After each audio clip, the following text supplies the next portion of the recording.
Where dreams are made of. The Sports Hub Celtics Show on 98.5 The Sports Hub. Brought to you by Shaw's and Star Market, Delta Dental of Massachusetts, and Corona. Now, Casper and Murray. It's something I contemplate every day.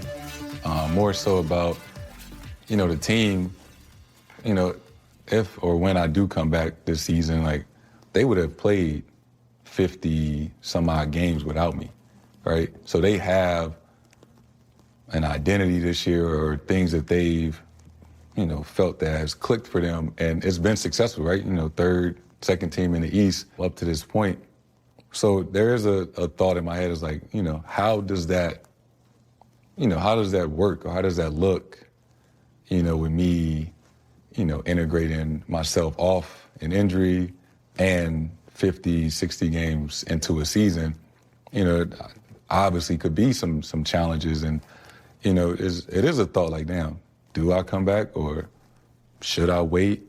It's something that I honestly, recently in the last 2 weeks or so, kind of contemplate every single day. It's generated plenty of reaction in the last few days. Jayson Tatum's comments expressing some hesitation about coming back this year. Sports Hub Celtics Show. Matt McCarthy in for Gasper and Murray. Brian Robb is here. Very thankful to have B-Rob, as always, to provide his insights for the Sports Hub Celtics Show. B-Rob, before I get your thoughts on Tatum's comments and really, how legitimate they may be and what ultimately, this means for the Celtics moving forward, I do want to take a moment to say how much I appreciate the way Jayson Tatum approaches his job.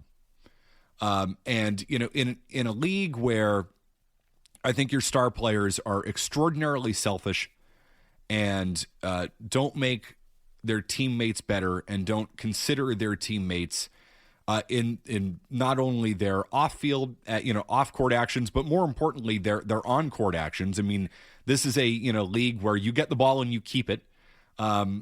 You don't make your teammates better, and it's one-on-one, it's hero ball. And don't get me wrong, I mean, that exists in the NBA all the time, and sometimes you do need your star player to take over a game.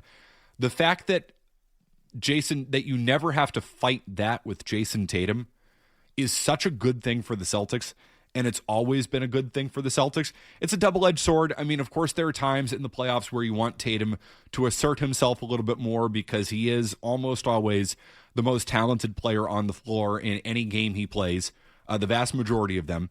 Tatum is the best player, in the game. And sometimes you want a little bit more from him. But the fact that he is talking so openly about, listen, this team is playing really good basketball, and they've got something figured out, and reintegrating me into the lineup might mess around with that a little bit. The fact that he is even considering that at all, you're lucky that that's your best player. You're lucky that that's the guy you're building around, because this is a player who came up, when they tried to reintegrate Gordon Hayward and the issues that caused for that 2019 Celtics team were massive. I mean, they were huge. And, trying to get him back into the lineup and get the most out of him. I mean, that team, honestly, it was one of the major problems they dealt with that year. It was one of the major reasons that team was so disappointing. And then Kyrie leaves and all that. Like, I'm not saying that was all directly tied into Hayward, but Tatum was a young player and he saw that. And, based on the reporting at the time, I think the young players on that team were actually frustrated that they weren't, that Hayward was getting so much deference and Stevens was taking care of him, and young players who were probably at that point better than Hayward weren't getting the run that they deserved. And the fact that Tatum is considering all of this is such a good thing. Yeah, he's going to have to get over those feelings, and eventually he will, because in the end, they do need him back. But the fact that it's even a thought in his mind is such a good thing for the Celtics, and we're fortunate to have him. That's just my thought on that. Is that crazy, B-Rob? No, I think that's a terrific perspective on it. It's kind of crazy. I think that was 7 years ago at this point. Yeah. That all that went down. But it's clear that, like you said, Tatum was a witness to all that. That happened right next to him. He was tight with Hayward when that was going on. And obviously, I think he was playing regardless on that team, but certainly saw the impacts of it on Jaylen Brown, Terry Rozier, et cetera, when when Hayward and Kyrie were being worked back in. And so, yeah, now that the fact of the matter is the return is it's much more real now. Like, Tatum's obviously been out there doing stuff actively for weeks, months, etc. And if he had come back before, a lot of the people in his head was probably like, all right, if I can come back this year, it's not going to be a super high leverage situation. And so, yeah, like there will be some bumps in the road, and it won't be a big deal to work through those.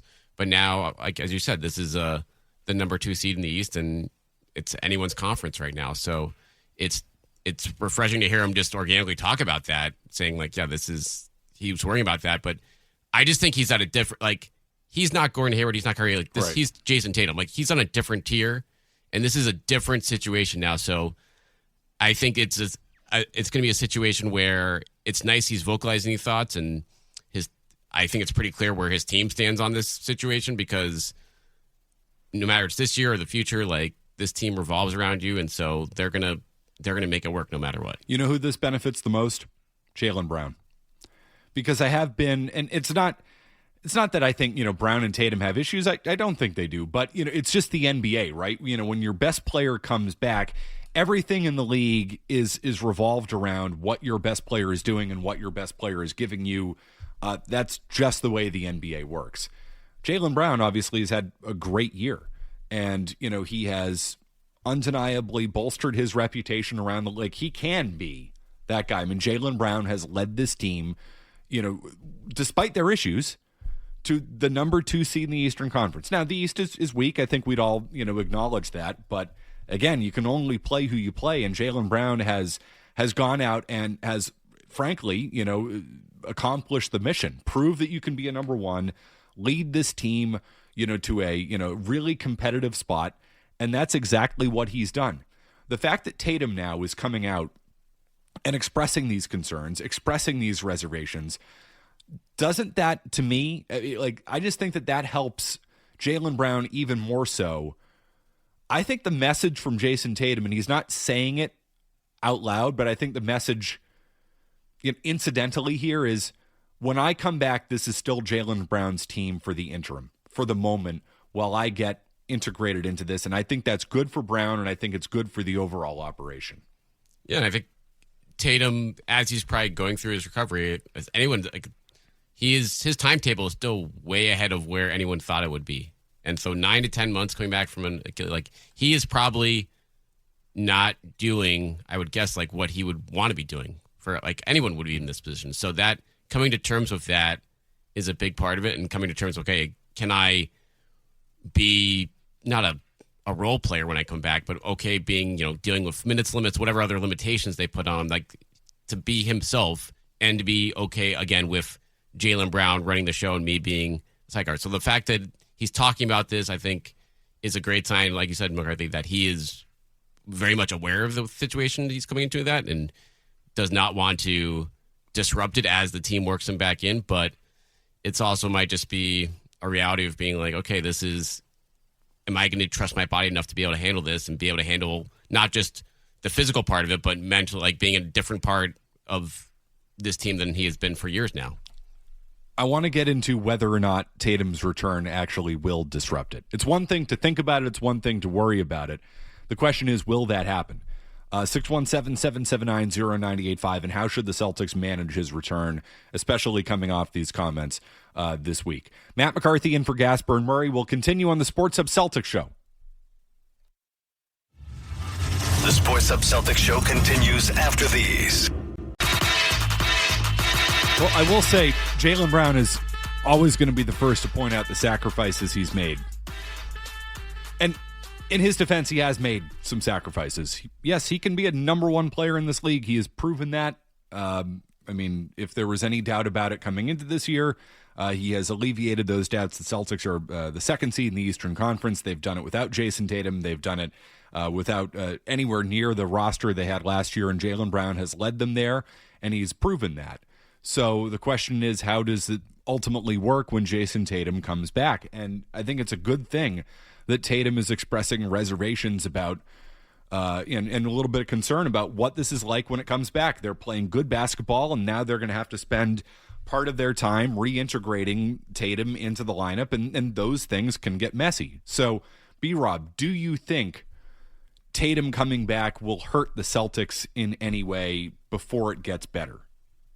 Because it will get better. I mean, we all want Jayson Tatum back. Let's not get stupid here. No, I mean, I think it's this. Is he going to have rough nights? Yeah. And I guess it's going to be, is he going to be trying to take 20, 25 shots when he comes back? And my guess is no. My guess is that he's going to be okay with being in a secondary role, at least to start, because that's where I think the minutes are. That's where the team wants to work him in so they don't, overuse him as he's coming back from this injury. Because there is still, when you're in this 10-month, 11th month, 12-month window in recovery, I feel like that's when the prime time to re-injure it is. So they're not going to want to overwork him on the court at that point. So, but the fact of the matter is, if he's coming back in the regular season and where this team is in the standings, they have the leeway to figure that stuff out. It's ultimately this team without Jayson Tatum, I don't think is capable of getting out of the Eastern Conference. No, I don't think so either. So now the East is weak, so you never know. You never know, but it's we'll see what happens at the trade deadline. At the least, you need another big to start, and then you're probably going to need Jayson Tatum to get by. The Pistons, you can win a couple series. I don't think you're going to win 3 straight series unless you have Jayson Tatum back in some form, and then ideally with some more front court help. Well, right, because you're not the bigs are still the problem with this team. I think we all understand that they have limitations there, and B-Rob, you can speak to this better than me. There are going to be some matchups in the Eastern Conference that are just better than others, and there are going to be some matchups that are worse than others with some of the big men that you would potentially encounter along the way. If you don't have Tatum and Brown, you're not going to be able to make up for that matchup disadvantage probably somewhere. That would be my sense. 100%. So that's where I think you start with this discussion. So yeah, is there going to be bumps in the regular season when Tatum comes back? Potentially, but that shouldn't worry anyone. And I know maybe it's in Tatum's mind to be all right, I don't want to this team's a 2 seed, but the ceiling on this team is just so much lower even with Tatum coming back at whatever it is, 70%, 80%. As long as he can give you more than Baylor Shireman or Jordan Walsh, which is, those guys have played okay, but that's not the highest bar, then that's what we're talking about here. We're not talking about Jayson Tatum all-star. We're talking about Jayson Tatum. Can he give you 15 points and 8 rebounds a night if that's the type of minutes he's going to get? Do you think initially the results are going to be worse than what it's been so far?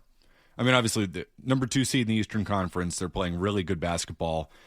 Is Tatum going to disrupt that in some way when he comes back? My sense is he probably will, because you're going to have to try to integrate him. And that is going to be tough at times. It's just, I feel like we've seen this story a million times before in sports. The injured player comes back and it does. Listen, it's going to affect the way they play because you have to start to get him right. You have to manage it. And that's different than managing a 48-hour basketball game. Those two things, I think, can clash. And what do you want to ask him to do, I guess, is the question here too, Matt. I want to ask him to eventually be the number 2 option on this team this year. Right. I want Jaylen Brown to be the number 1 option moving forward. I want them to play in his style. I want them to play, as if Jaylen Brown is the leader of the team and Tatum is there to supplement that and support that, because you're not going to get 100% Jayson Tatum at any point this year. I have a hard time seeing that coming off an Achilles injury, eventually being hopefully only a year removed from it if we're talking about playing basketball in May, which would be a good thing for them if they're playing, that deep into the playoffs. A year removed from an Achilles injury, you're not going to be 100%. You might be 75%, you might be 80%, but 100% of Jaylen Brown is better than 80% of Jayson Tatum, I think. Without a doubt. And so how they work him up to that point will be fascinating to see if he eventually feels confident enough in his body to return here. And that's again, I still think ultimately, we're having all this talk about it now. He's still I would assume, at least a month away before like giving it real consideration at this point. I mean, the 10-month mark would be like early March here, late February. So that's something that's still pretty far down the pike, but it makes sense that you throw this stuff out now to kind of get it to whether it's easing expectations or just saying like, hey guys, I know everyone's getting real excited about this, but I'm not 100% back yet anyway, regardless. So like, let's slow things down a little bit. Given how well they've played, does that make it easier for them or harder for them to, if they want to slow play it with Tatum? I mean, because you could make the argument, hey, wow, this is a surprise. I mean, I thought they were going to be, a 4 or a 5 seed. They're a number 2 seed, and they're playing really good basketball. Does that, in some ways, ramp up the pressure on them to get Tatum back and ready to compete in what is ultimately a weaker Eastern Conference? We thought this was going to be a lost year from a competing to play in the NBA Finals type of thing. It might be a little bit different now than I think most of us thought. I think that's fair.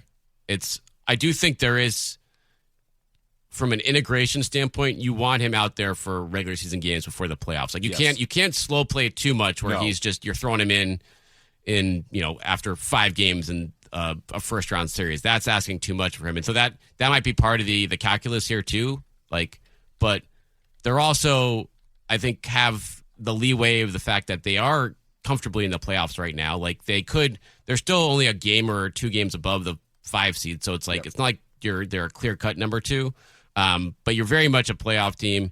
You're very much not afraid of anything else in the Eastern Conference going on right now. So you can manage him however you want in the regular season, I feel like, because push comes to shove, whether you're a 2 seed or a 5 seed, it's not going to matter a ton if you feel good about having Jayson Tatum, back to form on the court by the time April and May rolls around. So however you can do that in these next 2 or 3 months here, whenever he is back, that's the nice leeway. As opposed, I think that's the preferential option versus if they're in like the play-in situation here, Matt, and then it's like, all right, we really need to win these games if we actually want to even get in the playoffs in the first place. That's not going to be the case. Right, and how much is Tatum going to affect winning, impact winning, or how much is, getting him back in the lineup? How much could that potentially hurt winning in a one-off moment here or there?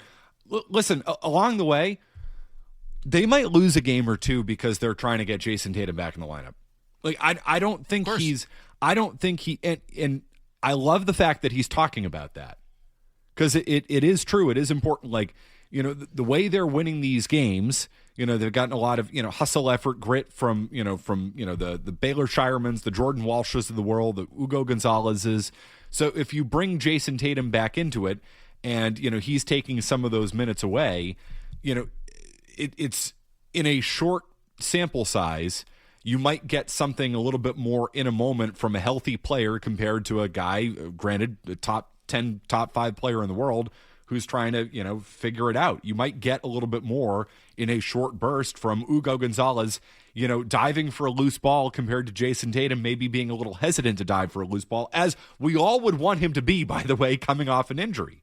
So I love the fact that he's talking about it. I think it's important that he's talking about it, and it goes to show that, he's got a good head on his shoulders. I think we'd all agree with that. Yeah. Do you have a date in mind, like something that you've been looking at, B-Rob? If you looked at the schedule and said, that feels like maybe a good spot, for Tatum, because I agree, you want to get him back into the lineup before the playoffs. You want to really understand what you're working with here. So there needs to be a long enough, at least a big enough sample size to say, all right, Tatum can give us X if we need him to.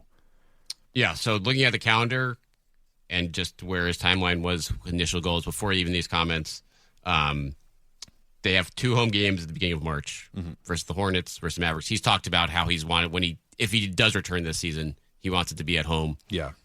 So those are in there sandwiched around some road trips. So those are ones where you get in there, and then that's 5-6 weeks of the regular season, and they'll be back to backs. He's not going to play all those games. Imagine when he is cleared, but I think that would be an ideal runway where you can build back some confidence, shake off some of the rusts, and kind of have a slow build up to the playoffs at that point, where he's hopefully getting closer to whatever is going to be the high mark for his minutes per game at that point, whether that's 25, 30, et cetera. That's going to obviously be up to the the training staff. But in my mind, that's probably where you kind of get the best of both worlds of him shaking off the rust while also not, rushing him back at all. Yeah, I look at those games. I also look at, say, maybe Saturday, March 14th at home against Washington.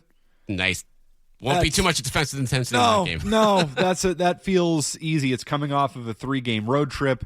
It gives him an extra week. That also would still give him, let's see, 1, 2, 3, 4, 5, 6, 7, 8, 9, 10, 11, 12, 13, 14, 15 games, 15 regular season games. I feel like that's a nice target number, 15 regular season games. Now, granted, they really only have 2 back-to-backs after that built in, so maybe you play 12, 13 games. I don't know, maybe even that seems a lot. Like, give him 10, 9, 10.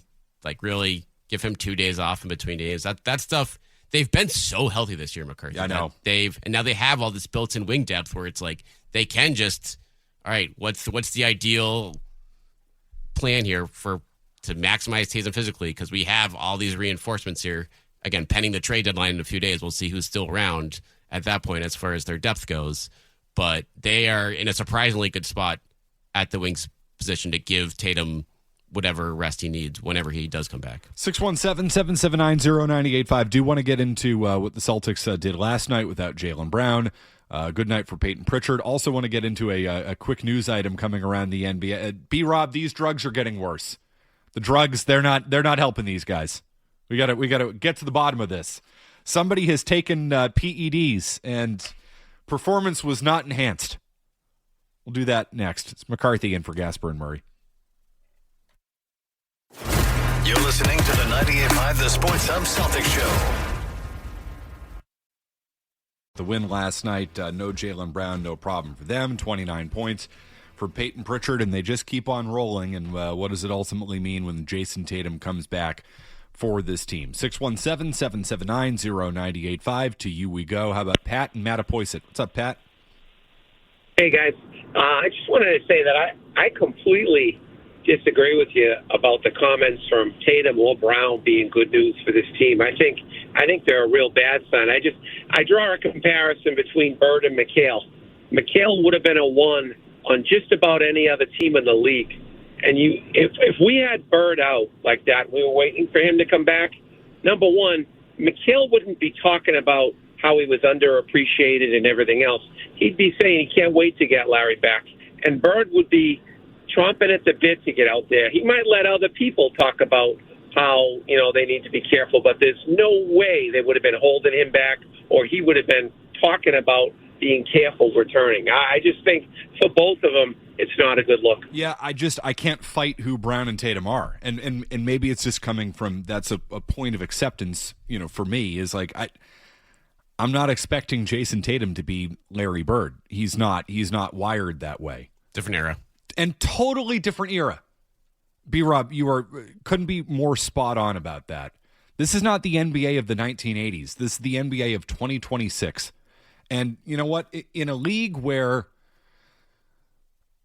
star players don't play, I've never once doubted Jayson Tatum's want and willingness and desire to play. That it actually is one of his great features, one of his great traits, is that in a league where your star players, and Paul George just got suspended today for violating the NBA's anti-drug policy, whatever that ultimately means. You want to talk about a guy who doesn't play. Paul George doesn't play. Kawhi Leonard doesn't play. B-Rob, name a million star players in this league who haven't played at all in the last 5 years. It happens all the time.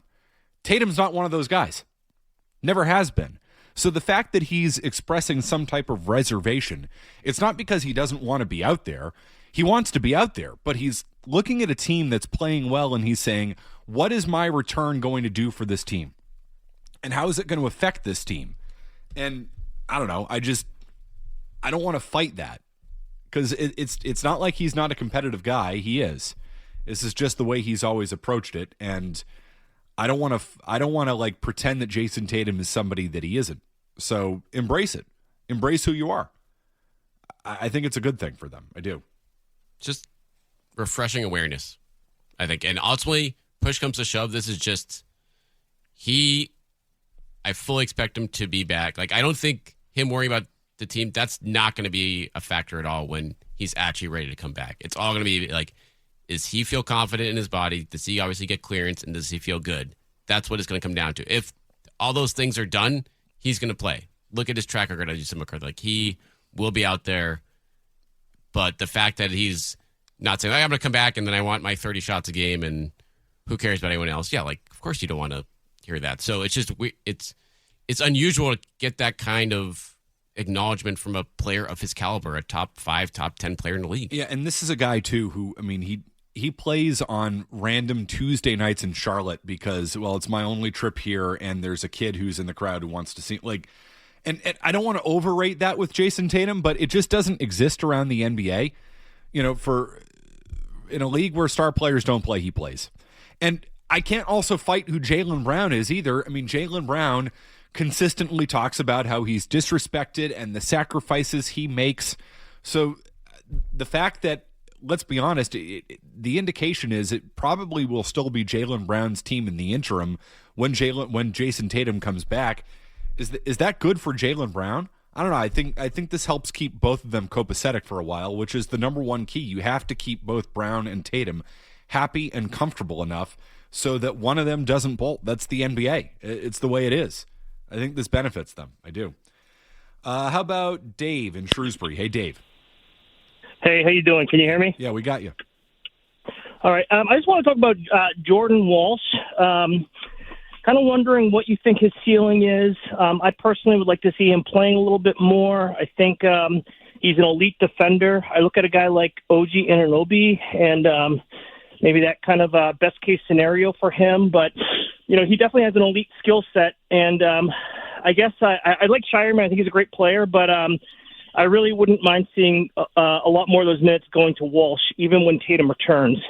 B-Rob, is there more to Jordan Walsh's game than, and listen, there's way more I've seen this year than I ever thought they were going to get from Jordan Walsh. Is there more to tap into here? You would hope so. The guy is only 21 years old right now. Yeah. And it's his third season. He's been around for a minute, but should be a lot on tap there. The minutes have gone down from, I think that is connected to the shooting. He shot 54% from 3 in December. That's down to 32% in January.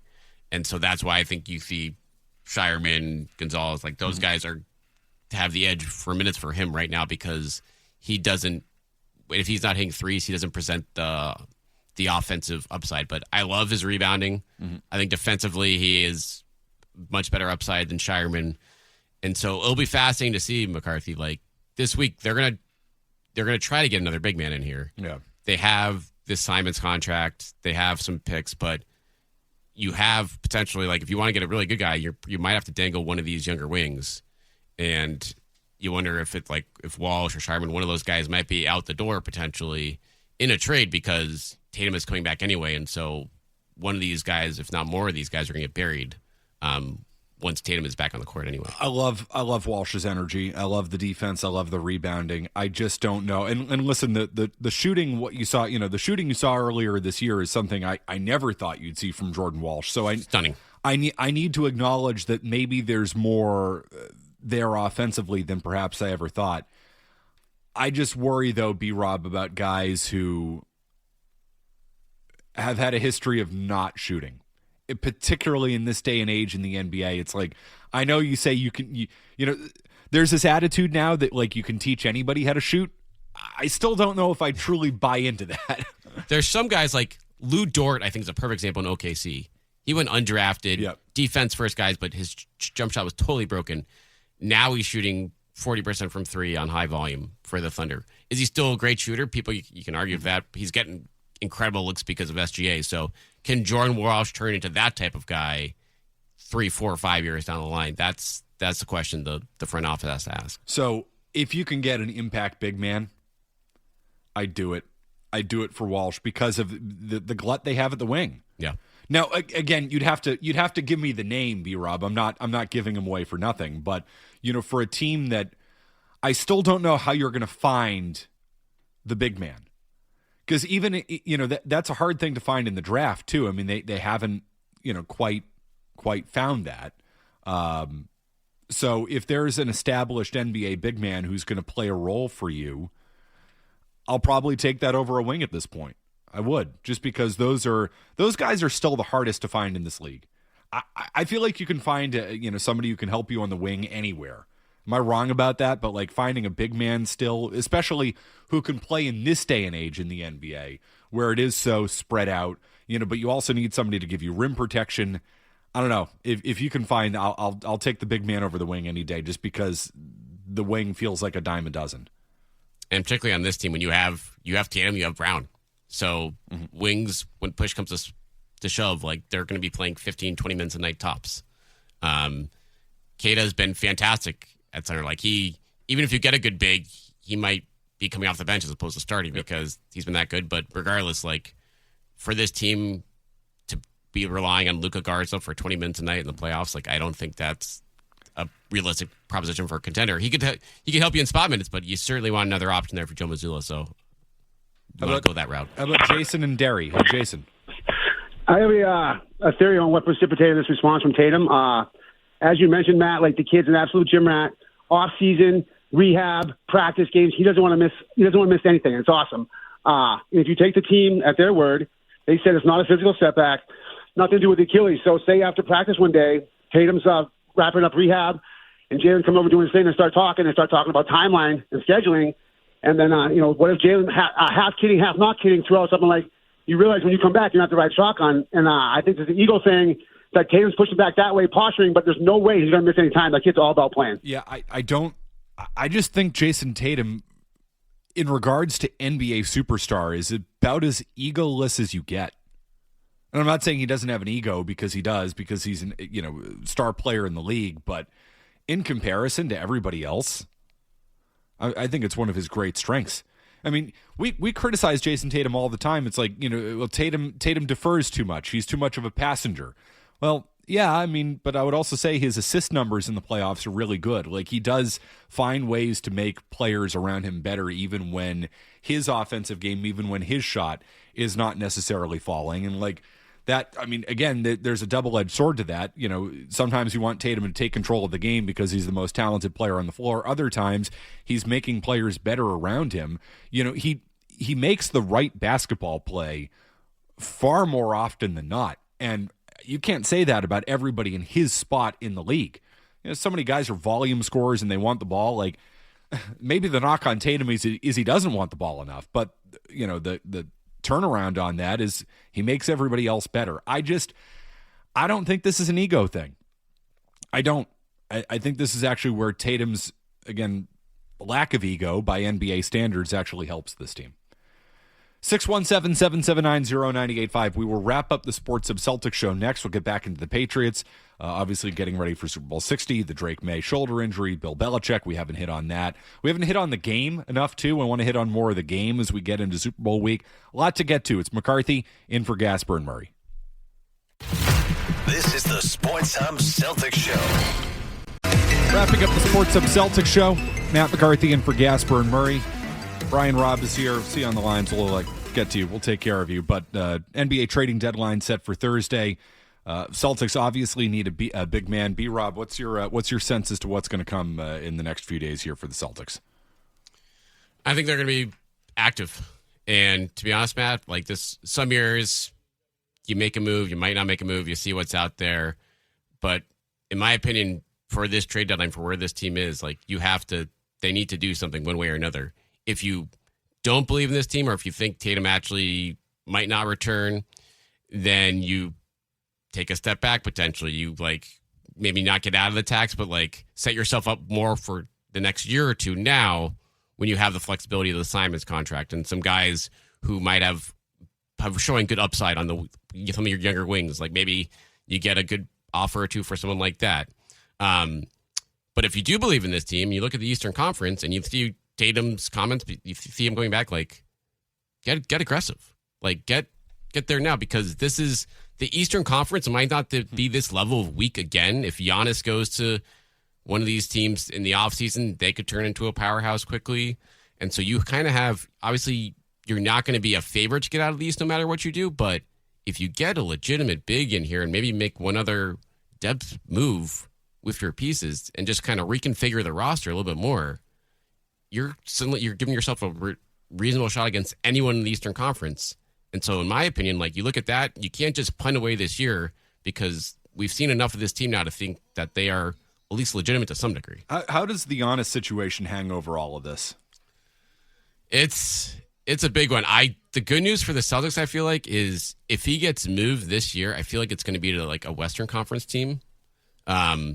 If he waits to the offseason, I think that's when Miami and New York become bigger factors in play because they have more draft picks they can throw at the Bucks in a deal in the offseason. But regardless, I think the best situation for the Celtics is that the Bucks stand pat with him now, wait for better offers in the offseason, and then you don't have to worry about him anywhere.